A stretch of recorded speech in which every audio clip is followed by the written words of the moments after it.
what is figuring out what is the right board for you, right? Getting targeted with your board search is probably the biggest success factor that you're going to find long term. Going too broad is going to get you lost in the weeds. You're going to be speaking to lots of different people about lots of different things and never actually reaching your goal. So to recap the last session, very, very quickly, of course, getting 1 to 2 board types written down, locked down for yourself is the first step in being successful in getting onto a board. So for those of you who were here last week, I would love to hear from you. Did you figure it out over the last few weeks? Did you figure out which boards you wanted to join? I would love to hear about them. What we're going to do in today's session, and by the way, for the new people, I think a lot of you have the answer, but if you're just still a little unsure, we can discuss it here today. But what I would like to do is we're going to discuss what are the roles and responsibilities of these board members. And as a group, I would love to hear your thoughts. So if someone says, I'm looking for a mid-sized, I was just talking to a company that had a CPG product. So mid-sized CPG, looking to grow into retail. And, I'm a good fit because I have retail, connections. I know a lot about CPG and manufacturing. I ran a business, or I was somebody in a business, and I did this, that, and the other. That's all I want to know. And then what we're going to do as a group, and potentially using some research online, and maybe we'll have our little assistant ChatGPT help us too. We're going to see what are the roles and responsibilities of these board members so that we can start to connect the dots. Now, if we don't get a chance to get around every single person, because we have about 15, 14 people here on the call, aside from Linda and I, you should be able to get a lot of insight from everyone that's speaking on the call today. So hopefully just listening to other people is really going to help you. And for those of you who are still a little unsure, that's not a problem. We can discuss it a little bit later. But I am going to start by Laura. When I said it, you nodded. So I'm assuming that you have some answers to the question, what are the board types that you're thinking about? And I'm going to make some notes as we go. And then we're going to discuss as a group, what do we think the roles and responsibilities are? So Laura, go ahead. Okay, I've got a sort of a general list here. First and foremost would be either founder-based or family-held or PE-backed mid-market. So they're established, they're not a startup, but they're not up, and they're all privately held. B2B, either manufacturing or technology board. Ideally, it would be a board that's been around for a while, because this would be my first board opportunity. And so I think it would be very valuable for me to be on a board that's established. Okay, everyone, I love this. Okay, this is very targeted. Now, she did say founder, family, and PE backed, but actually, if you look at PE backed companies, a lot of them are family, a lot of them are founder. So Yes. she's giving us a few ideas, but actually those tend to group together. So when I say you don't want to go in lots of different directions, if there's a common theme among them, then I like that. What I don't like is, well, I could be on a Fortune 100 company, and I could also run around at a startup if you wanted me to. Like that's completely different. So I love this. Private, did you hear private? B2B, manufacturing, tech. Awesome. Okay, this is very targeted. Right. So if it were PE backed, right? Again, people, why don't you put it in the chat? It's probably easier just to kind of put some things in the chat. If people have some ideas or they have some thoughts on this. And by the way, some of you may be thinking, that's my space too. So this is really good for us all to be looking and listening to others and understanding what the roles are. Now, the reason we want to find out what the role is because it's going to be 10 times easier for Laura to then put her pitch together, which will be next month. It'll be much easier for her to say, here's my value proposition, because she's really clear on what are the roles and responsibilities of those board members? Laura, I don't know if you want to jump in, if you've been thinking about this, or if there's anything you'd like to jump in with, but I can definitely throw out some ideas to start. In terms of for Roles and responsibilities of these board members. Like, right. yeah, give me like what do they do? Do they give strategic advice? Do they, is it fiduciary oversight, obviously? Like, yeah, tell me more. Okay, so I would think that I would be well suited for a board that is looking for someone who has growth strategy, Yeah, customer centricity, or success might be another word around that, uh, skills, right? okay. So that would be very specific. I think that would probably be the role that I would feel best. Okay. How about like M&A? Do you think M&A or M&A experience is important to these PE companies, or do you think that the PE firms have that under control? I don't know. I'm just I think thinking if out it's loud. PE backed, it's probably the PE company already has some thoughts on who they would want to merge and acquire. They probably even have a list of companies they're thinking about. Um, Family owned, I'm not sure they would be necessarily thinking about M&A as much as they might be thinking about some other things around growth. Founders might be, depending on where they are and what they're trying to accomplish. But more than likely, I would expect that if they're a founder company that's thinking about that, they'll probably get swallowed up by a PE firm. What about any kind of exit plan? Do you think an exit strategy, like understanding how to exit a business, maybe if it's founder or family owned? I don't know. Succession planning? Yes, for succession planning, but again, that probably wouldn't be the reason they would bring me on board. There are probably I mean, I would certainly like to be able to add value there, but I don't think that would be why they would pick me to be on their board. These people would pick me because they are wanting to grow. So it's more about growth than it is about changing of the guard. So M&A might be closer in terms of growth than it would be exit. I think that if you're going to look at someone my skill set, you're thinking about growth, organic growth specifically. But let me challenge you a little bit here. What if the CEO, they're not growing and the CEO is the problem? Would you be able to identify the right CEO to come in and run the business? Yes. That CEO Yes. succession. Yes. Exactly. From that perspective, yes, absolutely. Would be able to help with that, but Perfect. I don't market myself as someone who with that background. Here's the thing, and this is actually the case for every fiduciary board. Your role as a board member is to oversee the CEO. Correct. So you don't need to say, I'm an expert in CEO compensation. Don't need to say that. But in some of your materials, whether it's your board bio, your spoken pitch, or maybe even your LinkedIn, there does seem to somewhere around maybe mentoring CEOs or right, which we've done, I'm sure. So, throw it in there. And I know PE firms, they like to kind of play the bad guy sometimes in board meetings. And so they look for an independent to be more of the mentor to the CEO, right? Someone who's been there, done it, and who can say, hey, let me guide you on how to get this done. So I think that's definitely a piece of it. That's good. Okay, who would like to go next? Who's ready? Who's got a board? And Kate, I think you got in a little late. Well, quick review. Yeah, question. You just posted it, right? Yeah. So last week, this is week 2 of a series we're doing this summer. Last week we talked about what kind of boards are right for us. Like, what do we targeting 1 or 2 specific boards is so important. You go too broad, you get lost in the weeds. No one will be able to help you because you've just got too many options out there. So what we did last week is we went through all the different types of boards, like, for example, a privately held company that is founder owned, or a publicly traded company that is small cap, mid cap, large cap, or an advisory board. We went through that too. So this week, it's all about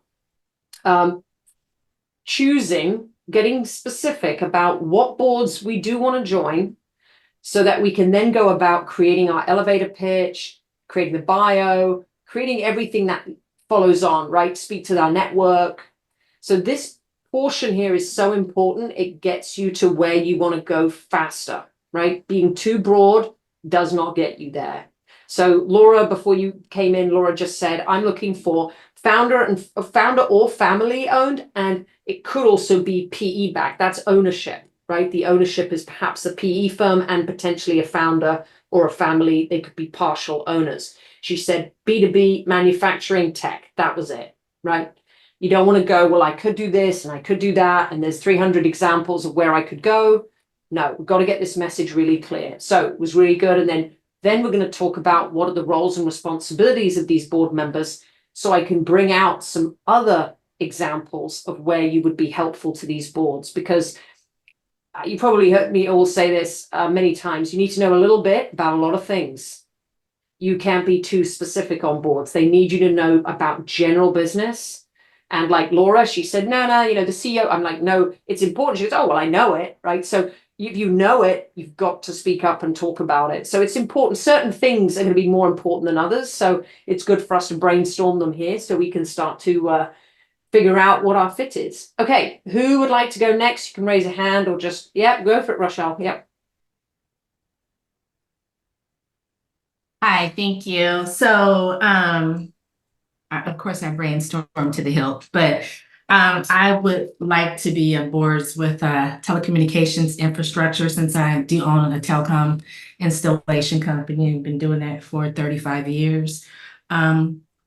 Mid-size or a telecom company that is scaling. Could be public, private partnerships, or utility companies looking to expand broadband and broadband access in their areas.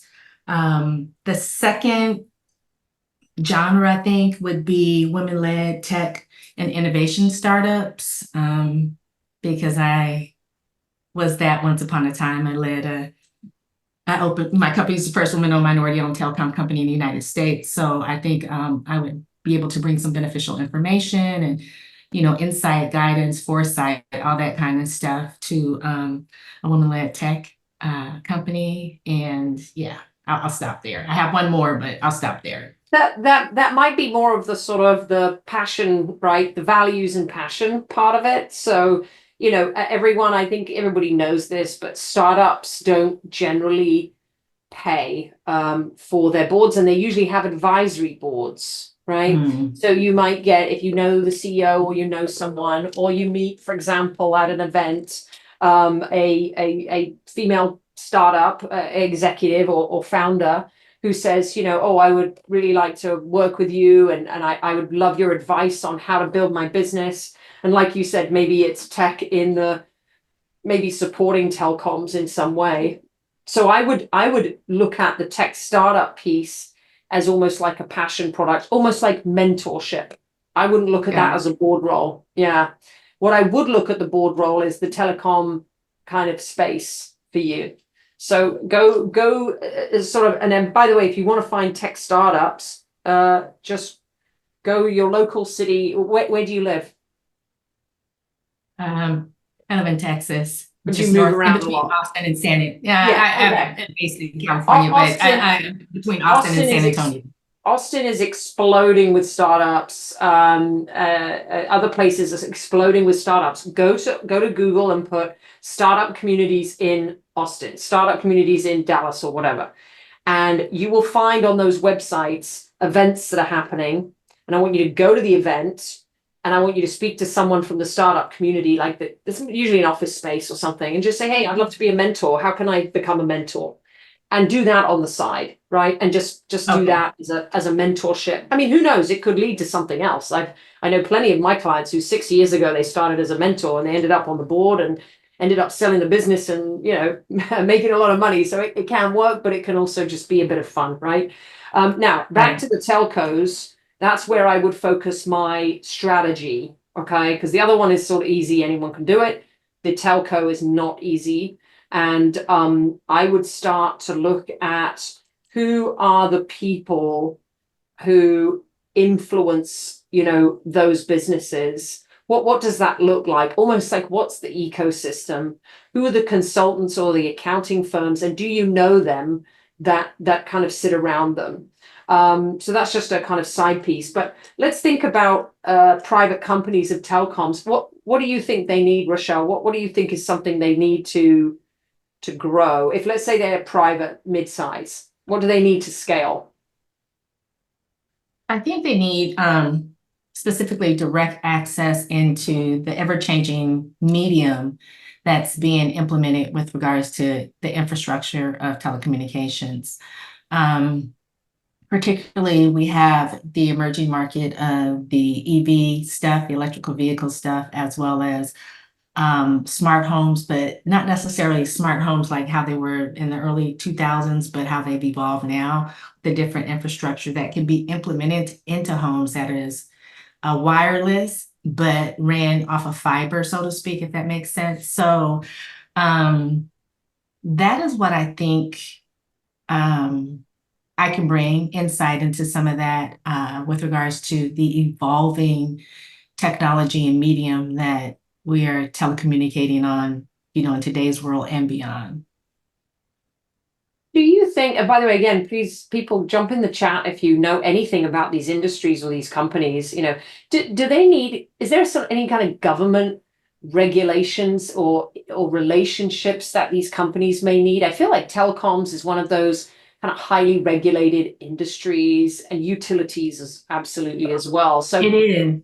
Particularly when you're dealing with, for instance, one of our longtime customers is Amtrak. And so particularly when you're dealing with a government regulated entity in transportation, as well as utilities, it's highly regulated, and the platform that is being implemented or installed has to fit the code standards that not for just today, but the evolving code standards.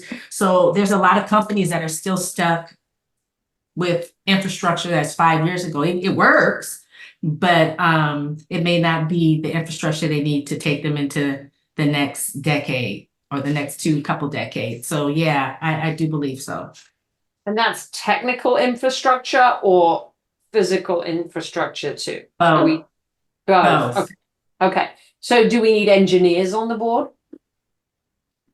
We do. It would be great to have an engineer on the board. It would be great to also have an electrician or somebody that has a background in the electrical aspect, because a lot of times within these large projects or even small projects, a telecom company might be working alongside or have a need for an electrician that can bring in higher voltage to allow the medium to run efficiently and effectively, depending on what they're plugging in. So electrician, Is that the role of a board member?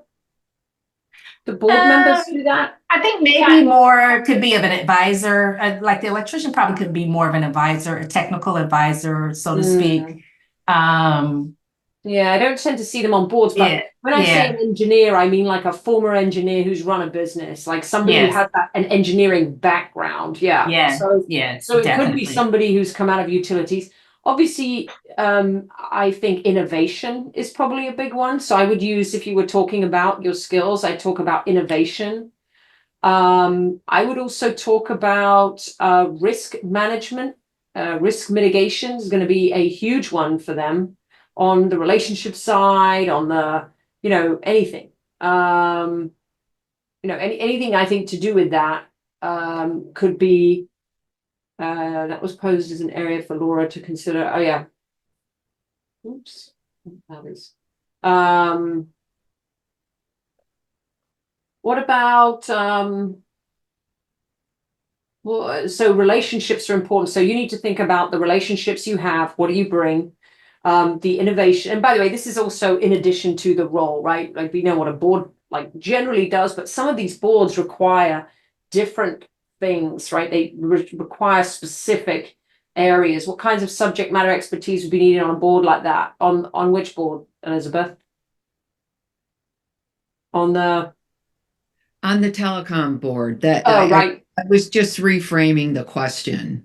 Oh, right.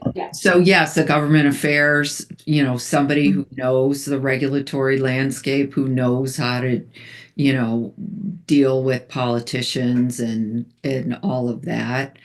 Honestly, for something like that, maybe even somebody with community organizing experience, because those are when you're, going for new regulations, those are there are consumer groups that tend to get exercised over one thing or another. Um, so those might be Yeah. helpful. Yeah, it absolutely is. And then obviously just general business, people who have run major businesses and also businesses that are complex, like telecommunications and utilities and, similar looking businesses, I think would be a drive for them to get new ideas and fresh perspective. I'm just looking at, so what's the ownership like, Rochelle? Is it generally going to be privately held companies? Are they PE backed? I don't really know this mid-sized telco businesses. I can't really, I'm sort of just guessing it's PE, but I don't know. Yeah, I think it's a combination of both private equity as well as there's some public companies as well. So Okay. You know what I would it's challenge just you to finding do? which playground to play in. Yeah, you know what I would challenge you to do for our next meeting? Find a couple of these companies, maybe a couple of private, couple of public, and go on the websites and have a look at who's on those boards and look at their Okay. backgrounds. Where would you fit, or where are you different? Where are you fitting? Where do you bring additional value that maybe they don't have, right?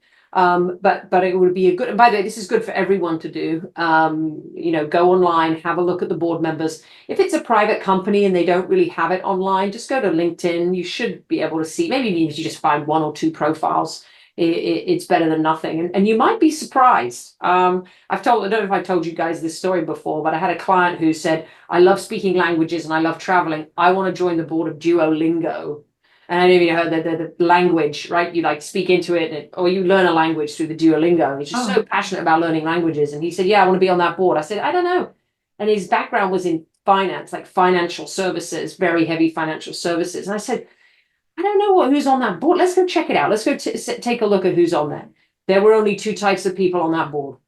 People in education who had connections to education and the government, etc. And the second one, e-commerce. Because that's how they sell.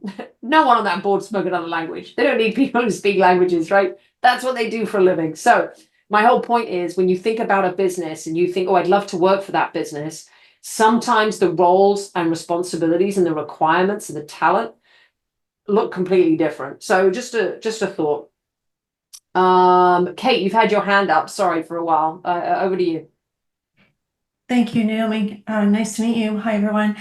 I would love to, I've just recently in the last 8 months come into the family office space, and would love to serve as a mentor. So one of the needs that I've uncovered that has been validated over and over again is this idea that the family, the generation one that formed the business, maybe they've exited, maybe they haven't, but they've acquired or accumulated the wealth, and now they're getting ready to turn the reins over to, maybe it's generation 2 or generation 3, but maybe it's a woman who's never been in the business world. Maybe it's a family of 5 daughters and the oldest daughter is getting ready to take over. So I would love to mentor those individuals in that environment.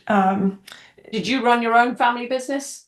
No, I don't have a family office myself. I do have my own business. Actually, I have 2 businesses. So for the last 6 years, I've coached and mentored C-level female executives. So anywhere from senior vice president all the way up to the CEO. And those have been in anything from large insurance organizations, financial services, to family owned. I just helped a CEO woman through an acquisition of her family jewelry business where she walked away with $100 million. So pretty sizable opportunities that I've worked. My background is financial services though. So I work with family offices. That's my client on the capital raise space. or on the capital raise side. But as I've worked with them, now I've seen that there's a lot of hesitancy to pass the reins to the next generation because they might not have the business acumen that generation one has acquired through the startup and growth of the organization. So that's the area I'd like to get into. It's sort of a closed space. It feels like, for example, you were saying, okay, who are the type of people that are on the boards? Well, they have advisory boards, and it's usually the attorney, the accountant, the financial advisor. There might be a psychologist, but I haven't come across anyone who's kind of a coach, consultant, mentor type role. Okay, well, first, are you looking for a board role, or are you looking for a coaching engagement? Not necessarily coaching engagement. I'm looking to mentor those women who are getting ready to take the reins. So I myself ran a $12 billion business in the financial world. So I feel like I have the experience to be able to do that, plus the training and certifications in transformational coaching, meaning to say that as we go from one level of being to the next level of being, I'm sure that most would agree that if you're getting ready to step into leading a family business and you haven't done that before, there's a certain amount of education, Yeah. and growth, personal growth and professional growth that has to happen. That's the type of work that I did on the coaching side. So Okay. it could be a coaching engagement, but I'm seeing it more as a mentorship. Yeah, Alice, I'm in agreement with you. I don't think you should try and be if you want to be a mentor to the CEO, you have to hit your network. Someone has to refer you in, without Right. doubt. There's no way a family would say, yeah, let's let someone into the inside and Right. and speak to our CEO every day that we've known even know her, right? So you'd really need a strong referral into that role. What I recommend, and only because you said you have a financial background and you've done capital raising, you've probably done exits as well, or any kind of M&A, I would say go for a board role, because board members are mentors to CEOs. That's a major, major piece of what they do. They have to challenge them. And I'm sure you know how to challenge, right? Yeah. Challenge with questions about the business too, not just about their decision making, but challenge in a way that's not aggressive and doesn't make them look bad, right? So there's a balance between that. And I know, Sherry, you're nodding because we've talked about that a lot. And you've said that you have a way of doing that, right? How can you get across a question to someone? So I think you'd be good at that too, Kate. So if I were you, I would be targeting family-owned businesses. For anyone else on the call who's targeting family-owned businesses, generational succession planning is a major, major role in any family business, whether they've locked it down or not. It is a constant conversation. And usually the whole family are aware. If somebody is not around, then immediately somebody else takes control, and it's all very clear. So that's a big piece. And Kate, I think if you're really serious about this, you could definitely go out and actually pursue board roles versus thinking it's a coach role.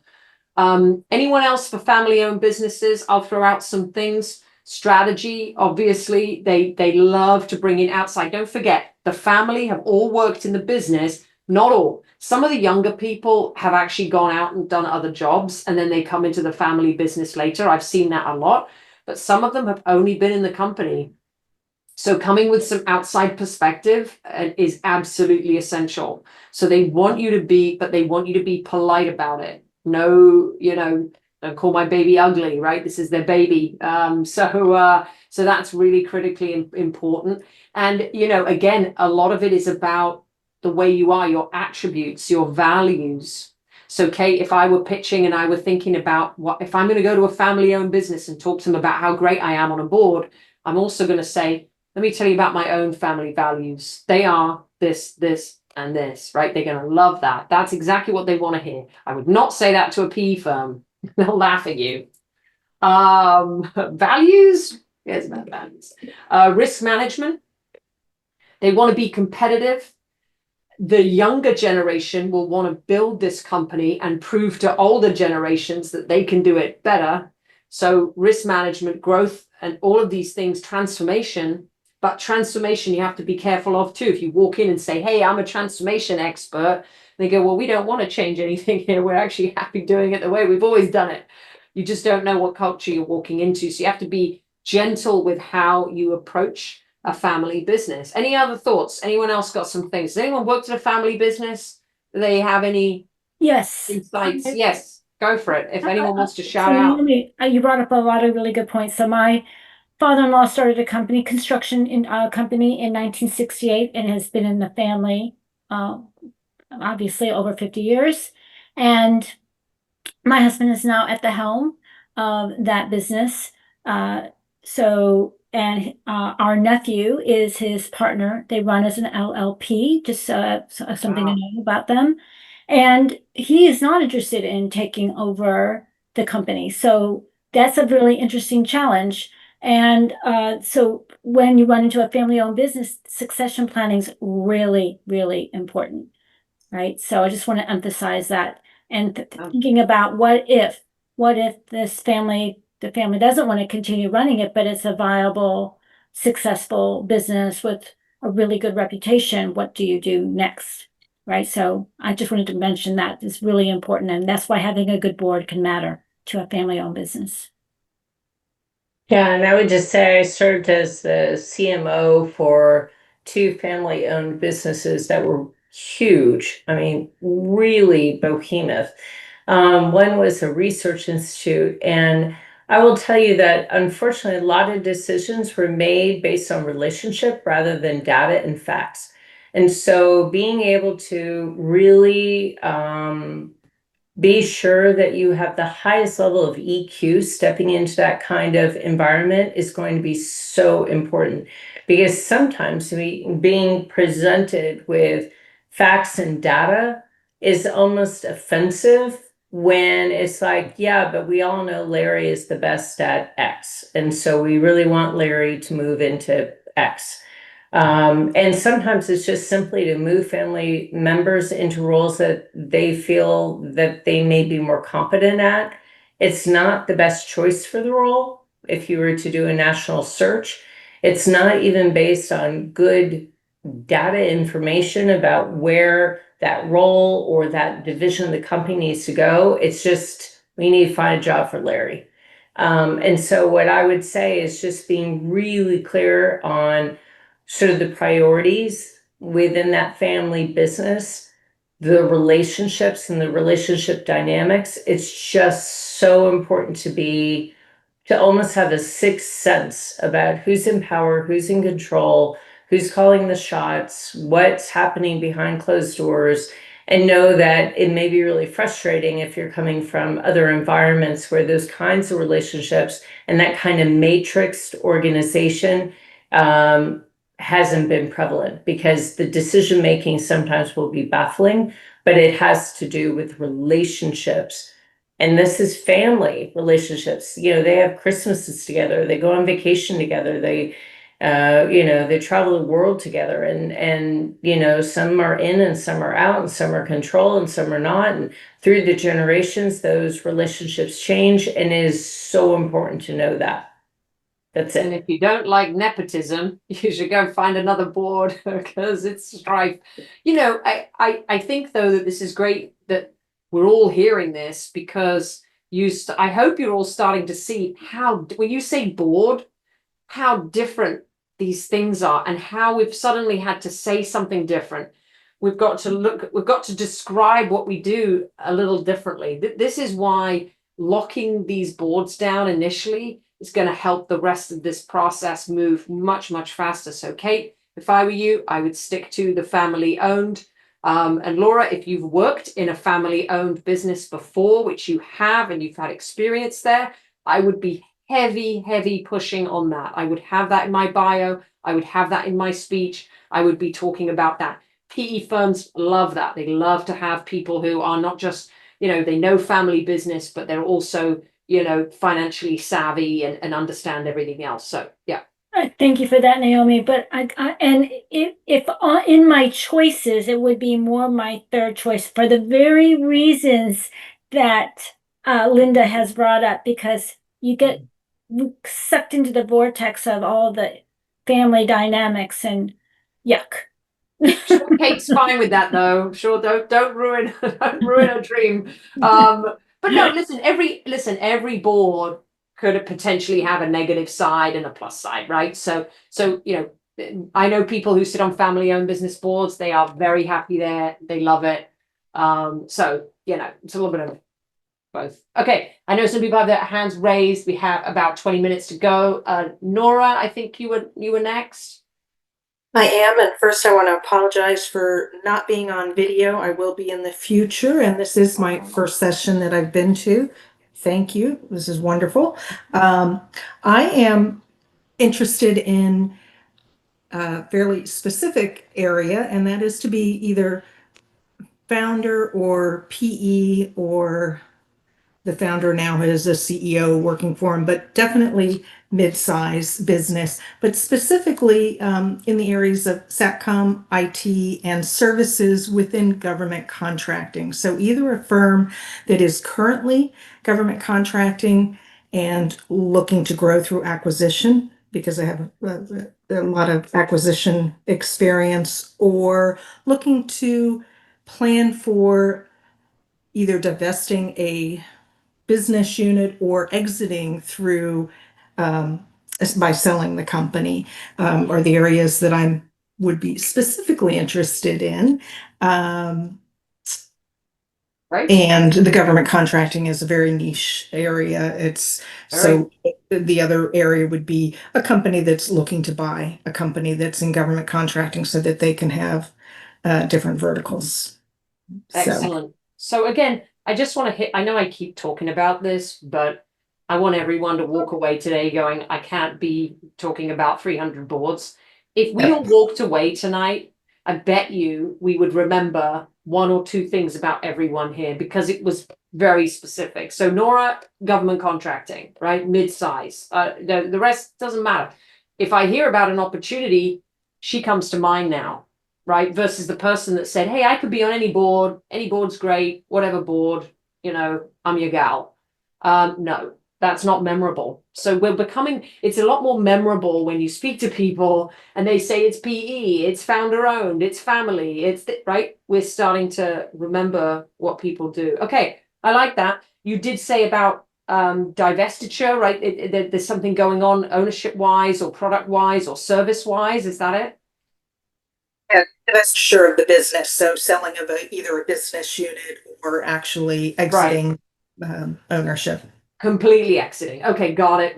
Okay, that's really interesting. So you've got experience there. And the government contracting, it's always complicated, right? Yes. There's not a lot of people who know that. So I would be leading from the front with that. Somebody just asked in the chat, Nora, if you're in DC. I am in Northern Virginia. Good. So yes, so right outside of DC. Well, again, the location is important too, right? You're in an area, right? You're in an area where, or is it not good, right? Are you in an area where you have a lot of competition? So you have to think about that.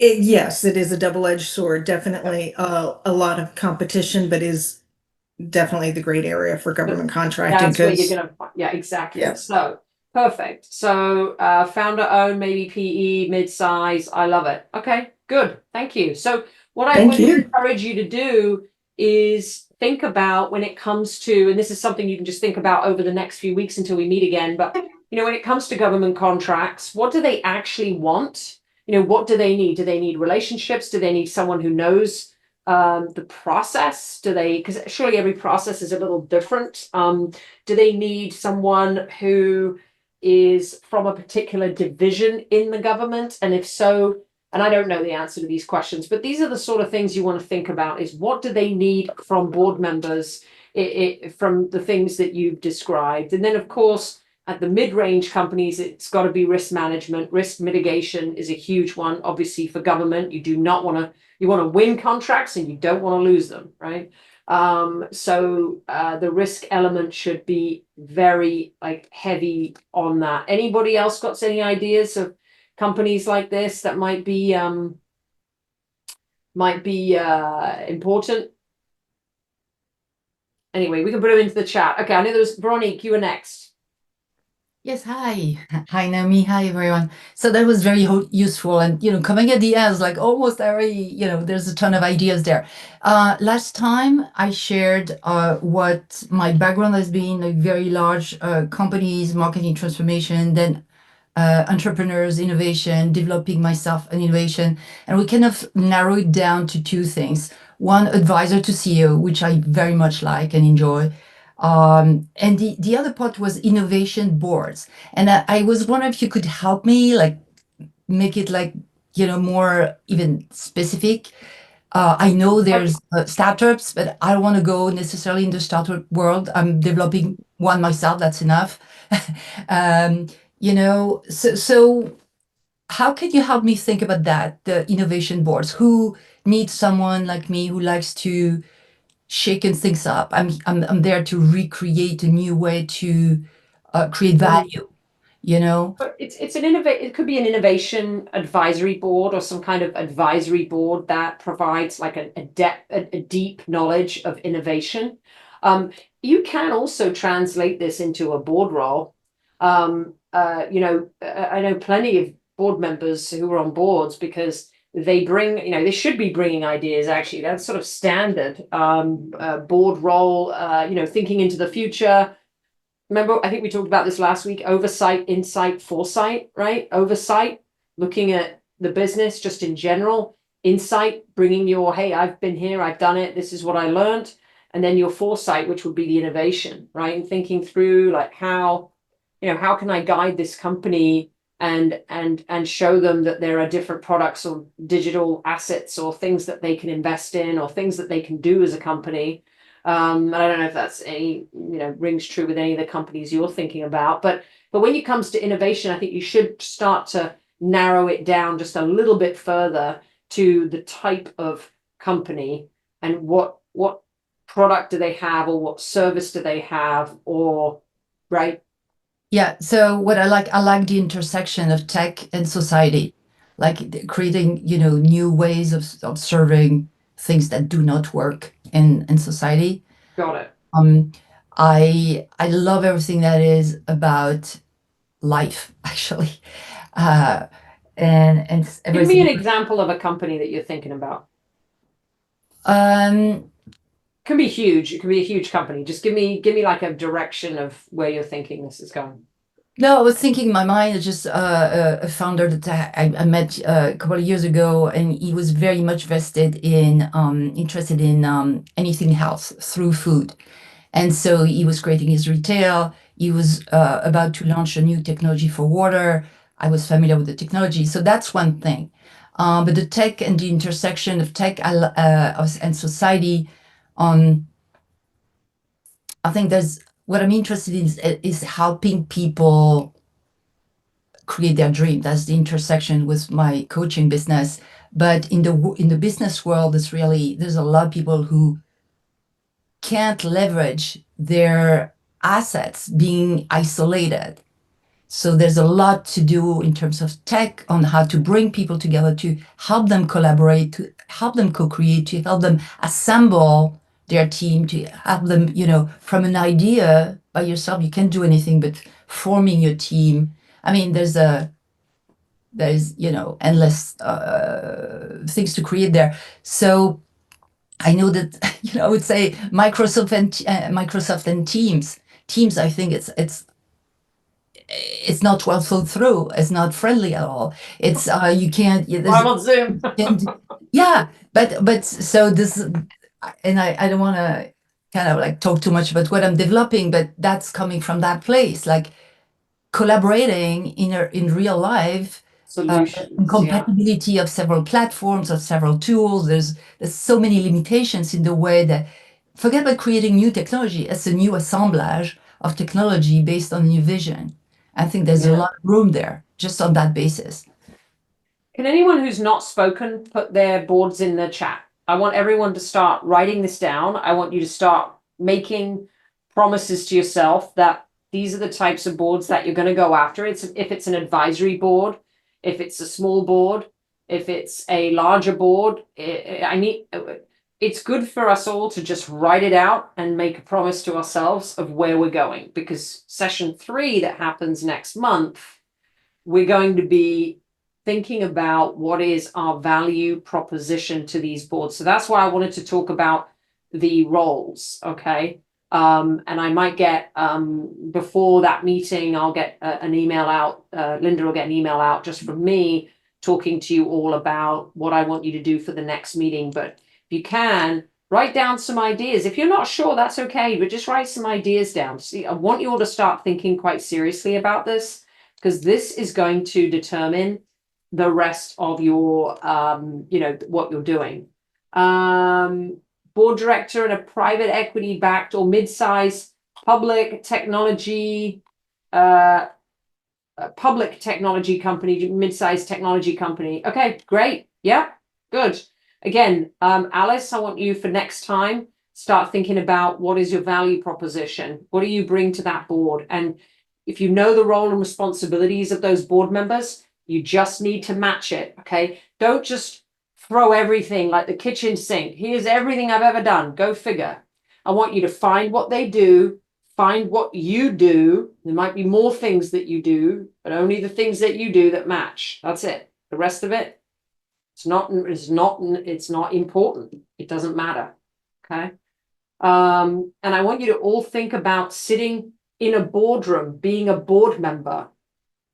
There are, a few of you have been, obviously we're in a group here and we're just kind of discussing, but a few of you have been describing the things that you do, and it sounds like you're getting in the weeds a little bit. You're getting too, I will do this, I'll get this done, this is what I want to do. It sounds like a consultant. So just be careful that we are sitting in that oversight, insight, and foresight role, not in the doer, not the, I get stuff done role. We're not getting stuff done. They're getting stuff done. We're making sure the right stuff gets done.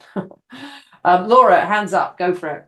So, do you think it is a good idea to make a list of maybe a dozen or so companies that fit your criteria that you would want to be on a board that have a board? Is that a worthwhile exercise? Yeah, I'll send an email. It's going to be one of the things I recommend. So just like I mentioned to someone, I can't remember who it was, but I said, hey, go and look up the roles of these people, go look up their backgrounds. It may mean that that's not a fit for you, in which case I want you to pivot and go, okay, maybe this is me in 5 years' time, right? Or maybe this is me with more board experience, because if you look at some boards, people have 5-10 years of board experience, okay? Maybe some of us aren't there yet. That's okay, but we can have big lofty goals, but where are we going to start our board career? How are we going to get up and out and into a board role? Okay, I'm just going to read out some of these. Sophie, private, mid-sized global company, fintech, financial strategy, team building, risk governance. Yes, I know you've been in financial services for many years. Nora, she's a former Big Four M&A advisory partner. She's targeting boards mid-sized that are maybe going through some M&A, right? Makes sense. And for those of you who have advised in the past on the topics that you think you would be a good fit for, don't do this yet, but your network that exists today may be where you find your board opportunity. Okay, so you may have clients or former clients that you worked with years ago. So, the board opportunities are not like jobs. It's not like a job search, hey, here's a board role, here, go figure, right? We've got one available. Sometimes board roles they could be available if you show up and convince them that you should be on their board. I've had a number of clients who got on boards. There was no board role available. They showed up, they knew someone, they got an introduction. That's the missing piece that's missing. We didn't even know that they were the missing piece, right? So sometimes, and you can probably imagine, you've all sat around CEOs or you've been CEOs. They don't get up every morning thinking, who can I recruit to my board, right? I think got a number of things going on in their lives that are, the fires are burning. The last thing on the list is let's go do a board search because the board's not working. But the minute you show up and say, hey, I could be on your board and I could do all these great things, they go, awesome, we've got a candidate right here, right? So, don't, sometimes your opportunities are right there, they're right in front of you. Tomoko looking for public companies. My expertise in risk management, internal controls. She's a financial expert, which is an SEC labeled term for somebody who is either a CPA or has been a CFO for many years, but usually it's the CPA. It means you can serve as an audit committee chair. I'm sure a lot of you know that. Just wanted to make that clear. Carol, currently on a nonprofit board, and be rotating off. Background is in healthcare and medtech. Good fit for a mid-cap medtech company. I've not given this much thought at this point. Okay, perfect. Well, you have, because you've at least written it down, right? So mid-cap medtech. If you just go out and start thinking about those firms and start thinking about that direction, you're going to see things are going to start to appear. Opportunities may appear for you. So just getting a very fixed location of where you're going means you'll get there faster. You'll create a bio that's for medtech midcap. You'll create a LinkedIn that speaks to that audience. You'll start speaking to people in that space. You're going to not waste time speaking to 300 people, but just 3. And you might get something out of it. So that's why this is such an important piece of the process of getting this locked down. So I think everyone's sort of put their ideas in here. If anyone's not sure, give me a shout, let me know. Kate, go ahead. And any last questions, give me a shout. Yeah, thank you, Naomi. You mentioned LinkedIn. So should we make a notation on our LinkedIn profile? If we're looking, I have not yet served, other than in consulting, which I was in an advisory role when I was at KPMG. I have not served on a board in an official advisory capacity. Are you saying that we should put that on our LinkedIn profile? No, so there's a lot that goes into that. We are going to do a LinkedIn session during this. It won't be the next one, but it'll probably be the one after that. We will look at LinkedIn because it's so important. Here's the fact. If I'm going to meet with any of you one-on-one, anyone's going to meet with anyone one-on-one, where do they go? LinkedIn 100%. They don't go anywhere else, right? Unless it's an interview, they go to some platform. I don't know. But we go to LinkedIn. So your LinkedIn, if you said today it's family-owned businesses, I want to be mentors to CEO, and I want to be succession planning or whatever it is, somewhere in your LinkedIn, I need to hear that. I need to see it, right? And even if it's aspirational, so for example, you've never been a board member, but you can say actively pursuing board roles, qualified to serve on a nomination committee or whatever, right? Or qualified to serve on a compensation committee. You've never been on a compensation committee, but you've done compensation plans for CEOs. So you could talk in an aspirational way. You should never say, hey, I've been on a committee, when you haven't. So to your point, that's the right move. But everything about your LinkedIn should be board level. So look at the language that's used. Is it all about doing and not about overseeing?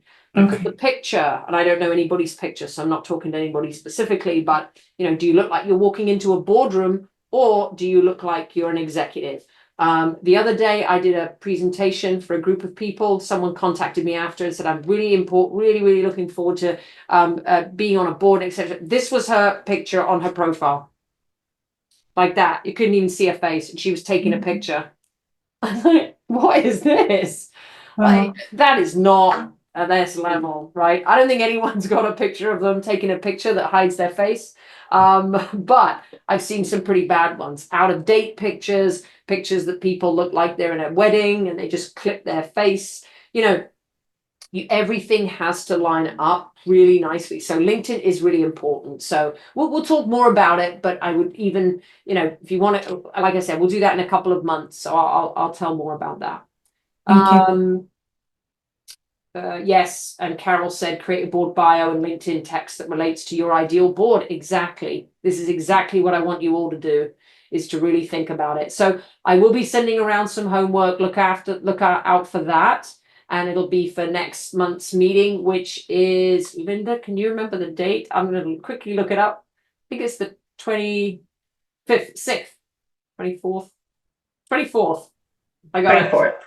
Tuesday the 24th of June, same time. Yeah. And if I were you, I don't know if anybody's doing this, but you might want to buy a little notebook of some kind and call it your board notebook, right? And just start making notes here in a different place from where you make other notes.